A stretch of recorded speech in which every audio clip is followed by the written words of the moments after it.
Hi, beloved. Have you ever asked the question, what's up with this? I confess, I ask that question several times a week. Most often it's about relatively small matters. For example, as I go back and forth past my kitchen, I say, what's up with this? Why don't those dishes wash themselves? You know, the quality of an answer depends on at least two things. One is the quality of the question itself. And the second thing is the quality, the capacity, the wisdom of who's being asked. My example is silly because we all know the question's ridiculous since those dishes are inanimate. And in fact, that's the answer to that question. As necessary as household chores might be, our deepest questions are the ones which, in seeking the answer, we chart the course of our lives. And I'd argue not only from now until death, but beyond death, eternity.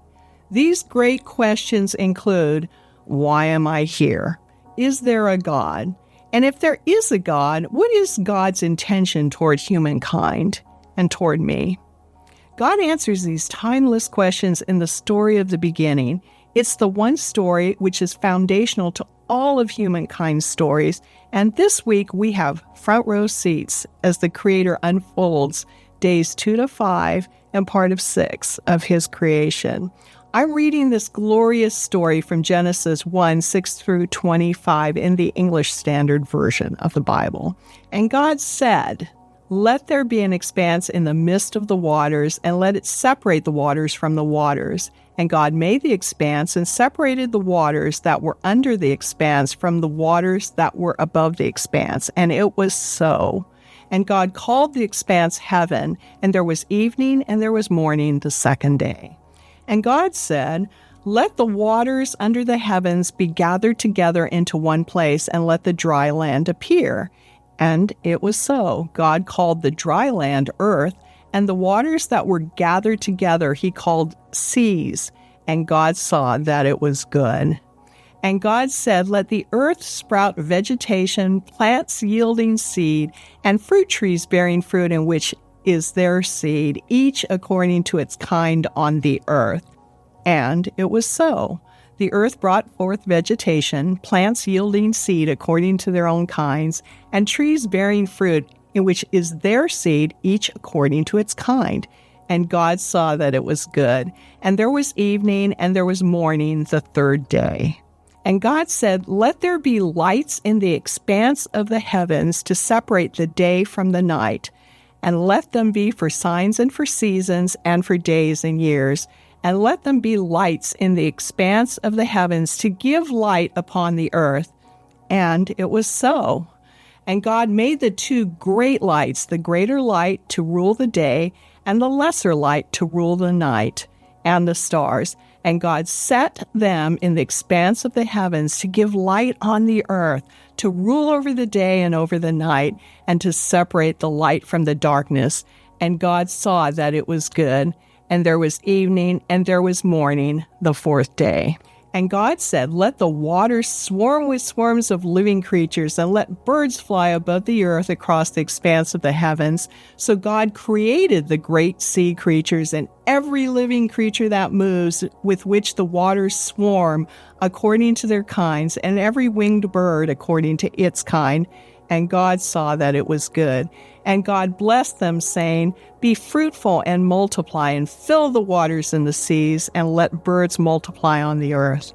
And there was evening and there was morning the fifth day.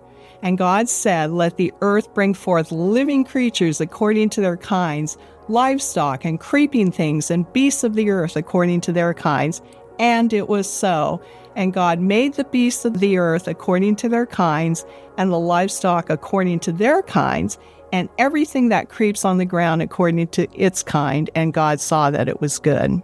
A couple of observations. Several times in this passage, God says that what He's created is good. It's His opinion which matters. You know, when we watch the Olympics and we watch a diver, an ice skater, that performance is judged.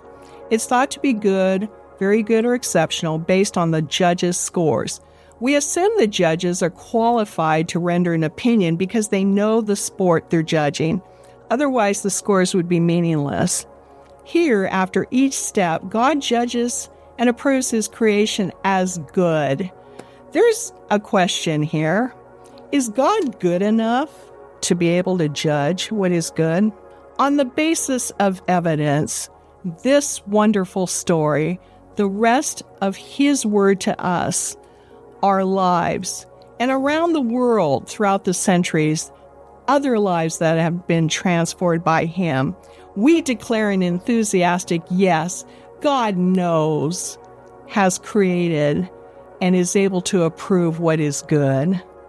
Beloved, why do I call you that? I mean, the reality is that while my husband will watch this, you and I may not have yet met. You are called beloved because, as we'll see in chapter 2 of this beginning story, God's intention for humankind is to have a profound love relationship with the people he creates. As his story of love progresses, he lays down his life for you, for me, to save us, because he loves us that much. How do you respond? We want to worship this awesome God with you, and so, from our hearts, from my heart, we hope to see you on Sunday. God bless you.